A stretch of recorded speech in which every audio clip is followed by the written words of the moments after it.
Betting app promotion case విచారణలో భాగంగా cine hero Vijay Deverakonda CID ఎదుట హాజరయ్యాడు. ఈ కేసులో నటులు విజయ్ దేవరకొండ, ప్రకాష్ రాజ్ ఇద్దరికీ తెలంగాణ సిఐడి అధికారులు నోటీసులు ఇచ్చారు. ఇవాళ విచారణకు హాజరు కావాల్సిందిగా ఆదేశాలు జారీ చేశారు. ఇందులో భాగంగా సిఐడి ఎదుట విచారణకు హాజరయ్యారు విజయ్ దేవరకొండ. మనీ లాండరింగ్ కు సంబంధించి విజయ్ దేవరకొండను ప్రశ్నిస్తారని సమాచారం. బెట్టింగ్ యాప్ ప్రమోషన్ కోసం తీసుకున్న రెమ్యూనరేషన్ పై ఆరా తీయనున్నారు. చట్టవిరుద్ధమైన యాప్లకు ప్రమోషన్ ఎందుకు చేయవలసి వచ్చిందనే కోణంలోనూ ప్రశ్నిస్తారని సమాచారం.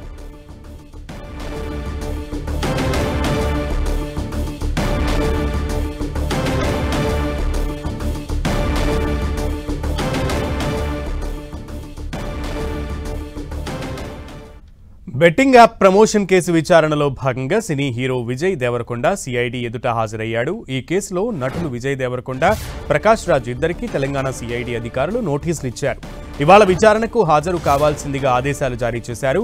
ఇందులో భాగంగా సిఐడి ఎదుట విచారణకు హాజరయ్యారు విజయ్ దేవరకొండ. మనీ లాండరింగ్ కు సంబంధించి విజయ్ దేవరకొండను ప్రశ్నిస్తారని సమాచారం. బెట్టింగ్ యాప్ ప్రమోషన్ కోసం తీసుకున్న రెమ్యూనరేషన్ పై ఆరా తీయనున్నారు.